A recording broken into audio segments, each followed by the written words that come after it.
प्रिय पाठकों, मैं राज कुमार सिंह, पुस्तकालय अध्यक्ष, आज आपके बीच पुनः उपस्थित हूँ। आज हम बात करेंगे स्वामी विवेकानंद के जीवन के संबंध में, उनके उपदेश, उनके विचार के संबंध में। स्वामी विवेकानंद का जन्म 12 जनवरी 1863 को कलकत्ता में एक कायस्थ परिवार में हुआ था। उनके बचपन का घर का नाम वीरेश्वर रखा गया, किंतु उनका औपचारिक नाम नरेंद्र नाथ दत्त था। पिता विश्वनाथ दत्त कलकत्ता हाईकोर्ट के प्रसिद्ध वकील थे। दुर्गाचरण दत्त उनके दादाजी थे, जो संस्कृत और फारसी के विद्वान थे। उन्होंने अपने परिवार को 25 वर्ष की उम्र में छोड़ दिया और एक साधु बन गए। उनकी माता भुवनेश्वरी देवी धार्मिक विचारों की महिला थी। उनका अधिकांश समय भगवान शिव की पूजा अर्चना में व्यतीत होता था। नरेंद्र के पिता और उनकी मां के धार्मिक, प्रगतिशील और तर्कसंगत रवैया ने उनकी सोच और व्यक्तित्व को आकार देने में मदद की। बचपन से ही नरेंद्र अत्यंत कुशाग्र बुद्धि के थे, नटखट भी थे। अपने साथी बच्चों के साथ वे खूब शरारत करते थे और मौका मिलने पर अपने अध्यापकों के साथ भी शरारत करने से नहीं चूकते थे। शिक्षा, उनके शिक्षा के संबंध में भी बात करना जरूरी है। सन 1871 ईस्वी में 8 साल की उम्र में नरेंद्र नाथ ने ईश्वरचंद विद्यासागर के मेट्रोपॉलिटन संस्थान में दाखिला लिया। जहां वे स्कूल गए, वह एकमात्र छात्र थे जिन्होंने प्रेसिडेंसी कॉलेज में प्रवेश परीक्षा में प्रथम स्थान प्राप्त किए थे और दर्शन, धर्म, इतिहास, सामाजिक विज्ञान, कला और साहित्य विषयों के एक उत्साही पाठक थे। इनकी वेद, उपनिषद, भागवत गीता, रामायण, महाभारत और पुराणों के अतिरिक्त अनेक हिंदू शास्त्रों में गहरी रुचि थी। नरेंद्र को भारतीय संगीत में प्रशिक्षित किया गया था। नरेंद्र ने पश्चिमी तर्क, पश्चिमी दर्शन और यूरोपीय इतिहास का अध्ययन जनरल असेंबली इंस्टीट्यूट में किया था। 1881 ईस्वी में इन्होंने ललित कला की परीक्षा उत्तीर्ण की और 1884 ईस्वी में कला स्नातक की डिग्री पूरी कर ली थी।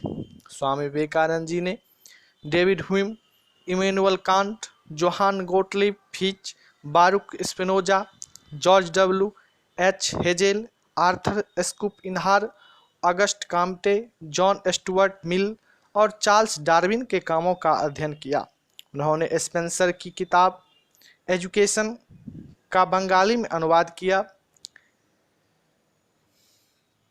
स्वामी जी हर्बर्ट स्पेंसर के विकासवाद से काफ़ी मोहित थे। पश्चिमी दार्शनिकों के अध्ययन के साथ ही उन्होंने संस्कृत ग्रंथों और बंगाली साहित्य को भी सीखा। विलियम हेस्टी, महासभा संस्था के प्रिंसिपल, ने लिखा, नरेंद्र वास्तव में एक जीनियस है। मैंने काफ़ी विस्तृत और बड़े इलाकों में यात्रा की है, लेकिन उनकी जैसी प्रतिभा वाला एक भी बालक कहीं नहीं देखा गया। यहाँ तक कि जर्मन विश्वविद्यालयों के दार्शनिक छात्रों में भी नहीं। अनेक बार इन्हें श्रुतिधर, विलक्षण स्मृति वाला एक व्यक्ति भी कहा गया। स्वामी जी वेदांत के विख्यात और प्रभावशाली आध्यात्मिक गुरु थे। उन्होंने अमेरिका स्थित शिकागो में सन 1893 ईस्वी में आयोजित विश्व धर्म महासभा में भारत की ओर से सनातन धर्म का प्रतिनिधित्व किया था। भारत का आध्यात्मिकता से परिपूर्ण वेदांत दर्शन अमेरिका और यूरोप के हर घर एक देश में स्वामी विवेकानंद के कारण ही पहुंचा। उन्होंने रामकृष्ण मिशन की स्थापना की थी, जो आज भी अपना काम कर रहा है। वे रामकृष्ण परमहंस के सहयोग शिष्य थे। उन्होंने 2 मिनट का समय दिया गया था, लेकिन उन्हें प्रमुख रूप से उनके भाषण की शुरुआत मेरे अमेरिकी भाइयों एवं बहनों के साथ करने के लिए जाना जाता है। उनके संबोधन के इस प्रथम वाक्य ने सबका दिल जीत लिया था। अब स्वामी विवेकानंद का योगदान एवं महत्व का भी चर्चा करना, बात करना जरूरी हो जाता है। स्वामी विवेकानंद का जीवन परिचय बताता है कि 39 वर्ष की संक्षिप्त जीवन काल में स्वामी विवेकानंद जो काम कर गए वे आने वाली अनेक शताब्दियों तक पीढ़ियों का मार्गदर्शन करते रहेंगे। गुरुदेव रविन्द्रनाथ ठाकुर ने एक बार कहा था, यदि आप भारत को जानना चाहते हैं तो विवेकानंद को पढ़िए, उनमें आप सब कुछ सकारात्मक ही पाएंगे, नकारात्मक कुछ भी नहीं। रोमारोला ने भी उनके बारे में कहा था, उनके द्वितीय होने की कल्पना करना भी असंभव है। वे जहाँ भी गए सर्वप्रथम ही रहे, हर कोई उनमें अपने नेता का दिग्दर्शन करता था। वे ईश्वर के प्रतिनिधि थे और सब पर प्रभुत्व प्राप्त कर लेना ही उनकी विशिष्टता थी। हिमालय प्रदेश में एक बार एक अनजान यात्री उन्हें देखकर ठिठक कर रुक गया और आश्चर्यपूर्वक चिल्लाता हुआ शिव यह ऐसा हुआ मानो उस व्यक्ति के आराध्य देव ने अपना नाम उनके माथे पर लिख दिया हो। वे केवल संत ही नहीं, एक महान देशभक्त, वक्ता, विचारक, लेखक और मानव प्रेमी भी थे। अमेरिका से लेकर लौटकर उन्होंने देशवासियों का आह्वान करते हुए कहा था कि नया भारत निकल पड़े, मोची की दुकान से, भर भूजे के भार से, कारखाने से, हाट से, बाजार से। जनता ने स्वामी की पुकार का उत्तर दिया। वह गर्व के साथ निकल पड़ी और गांधी जी को आज़ादी की लड़ाई में जो जन समर्थन मिला वह विवेकानंद के आह्वान का ही फल था। इस प्रकार वे भारतीय स्वतंत्रता संग्राम के भी एक प्रमुख प्रेरणा के स्रोत बने। अब स्वामी विवेकानंद के कुछ अनमोल वचन हैं जिनके संबंध में बोलना बताना भी उचित है।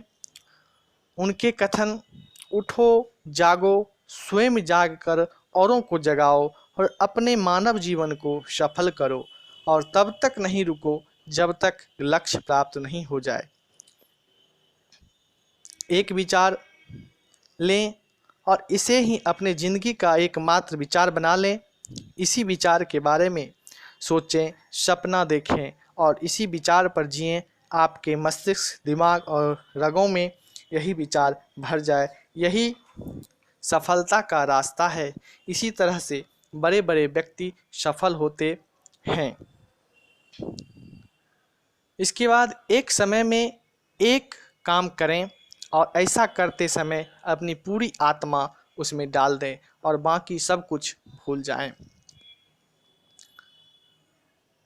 पहले हर अच्छी बात का मजाक बनता है, फिर विरोध होता है और फिर से स्वीकार कर लिया जाता है। यह अनमोल वचन स्वामी जी द्वारा दिया गया है। एक अच्छे चरित्र का निर्माण हजारों बार ठोकर खाने के बाद ही होता है।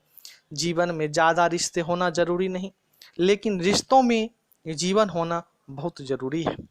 उन्होंने कहा था, मुझे गर्व है कि मैं उस देश से हूँ जिसने दुनिया को सहिष्णुता और सार्वभौमिक स्वीकृति का पाठ पढ़ाया है। हम विश्व के सभी धर्मों को सत्य के रूप में स्वीकार करते हैं। स्वामी विवेकानंद के विचार आज के इस आधुनिक युग में प्रेरणा का एक ऐसा स्रोत है जो निराशा से भरे जीवन में आशा की एक नदी बहाते हैं। उनके ओजस्वी भाषण, उनके द्वारा दिए गए प्रेरणादायी उपदेश जीवन में आगे बढ़ने के लिए और जीवन में सफलता हासिल करने के लिए सहायता प्रदान करते हैं। आज भी स्वामी जी के विचार और कर्म युवाओं के प्रेरणा स्रोत बने हुए हैं और हमेशा बने रहेंगे एवं युवाओं को ऊर्जा देते रहेंगे। इसलिए उनके जन्म दिवस 12 जनवरी को प्रत्येक वर्ष राष्ट्रीय युवा दिवस के तौर पर मनाया जाता है।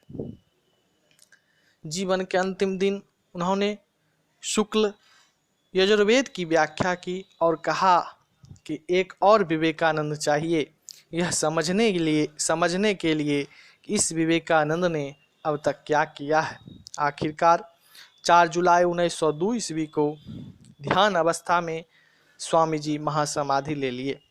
इसलिए विश्व के हर मनुष्य को स्वामी विवेकानंद के विचारों को अपने जीवन में आत्मसात करना चाहिए ताकि मनुष्य का जीवन सफल हो सके। धन्यवाद।